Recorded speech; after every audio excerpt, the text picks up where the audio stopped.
On doit discuter devant les shuyukh? Non, on doit exécuter. Sidna Cheikh Rajab, il est d'une miséricorde qu'on ne peut pas imaginer. Mais la miséricorde de Cheikh, des fois, n'est pas plus forte que la volonté d'Allah.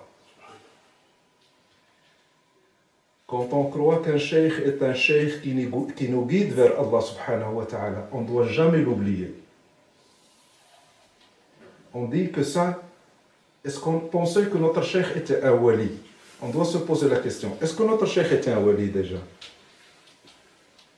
Rappelez-moi. Hein? Pour toi, il était un wali? Pour qui d'autre? Pour toi aussi? Pour toi aussi? Hein? Vous savez ce que ça implique? C'est facile de dire Cheikh était un wali. Mais est-ce que vous savez ce que ça implique? Dès que tu dis Cheikh était un wali, ça implique des choses. Ça implique des devoirs. Et ça implique des croyances qu'on doit avoir dans le cœur. Cheikh c'est un wali. Qu'est-ce que ça veut dire wali? Wali, c'est quelqu'un dont le cœur est attaché au cœur de Sayyidina Muhammad sallallahu alayhi wa sallam, qui est attaché à Allah subhanahu wa ta'ala et qui ne fait que ce que Sayyidina Muhammad lui demande. Sayyidina Abu Abbas al-Mursi, le disciple de Sayyidina Abu al-Hassan al-Shadili, il disait, si Sayyidina Muhammad disparaissait de devant moi une seconde, je ne me prendrais pas pour un croyant. لو غاب عني رسول الله طرفة عين ما عددت نفسي من المؤمنين. Et si tu as cette croyance, ça veut dire quand tu parles à Cheikh ou à Al-Wali, à qui tu as affaire? Tu as affaire à Rasulullah et Allah.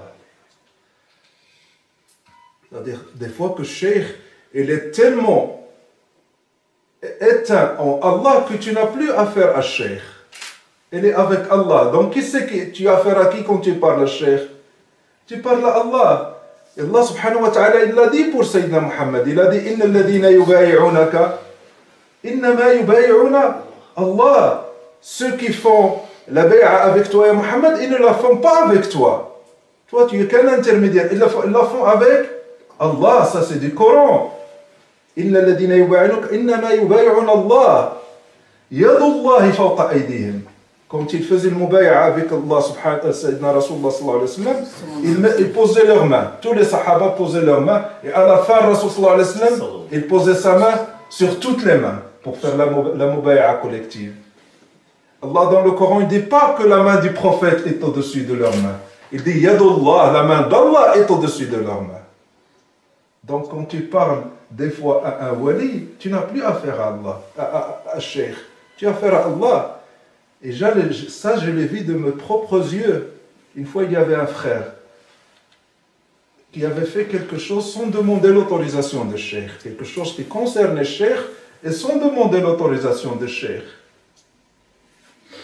Alors, Cheikh lui dit, mon fils, pourquoi tu as fait ça sans demander mon autorisation? Et c'est quelqu'un de très proche, et qui passe sa vie à servir Cheikh. Qui laisse son travail, sa femme, sa famille, dès qu'il est en tant que Cheikh, il voyage ou il a besoin de quelque chose, il jette tout et il va derrière Cheikh. Et Cheikh lui parle comme ça, il lui dit, mon fils, pourquoi tu as fait ça sans demander mon autorisation? Il lui dit, Cheikh, pardonne-moi. Un Cheikh, il lui dit, mon fils, c'est pas moi.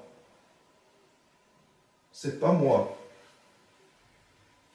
Tu n'as pas affaire à moi. Moi, je t'aurais pardonné, mais tu as affaire à Allah. Moi, je veux te pardonner, mais des fois, même si je veux pardonner, Allah subhanahu wa ta'ala, il ne pardonne pas. Parce que je suis entre ses mains, et il s'occupe de moi. Donc, il gère toutes mes affaires. Alors, fais attention. Il lui a dit, mon fils, fais attention. Il y a des frères qui sont avec Cheikh, et qui font une bêtise avec Cheikh, et qui s'éloignent de Cheikh. Pendant 1 an, 2 ans, Et tu lui dis, pourquoi tu viens plus? Pourquoi tu viens plus dhikr? Pourquoi tu viens plus voir Cheikh? Il te dit, je suis occupé, j'ai ce nouveau travail, j'ai des occupations. Et tout ça, c'est que de l'enfumage, il n'y a rien. Il était exclu. Il ne le sait pas. Il croit que c'est le travail. Il croit que c'est les enfants. Il croit que c'est les occupations. Mais au fait, qu'est-ce qui s'est passé? Il a été exclu. Il n'est même pas conscient. Tu as affaire à Allah, donc il faut faire attention.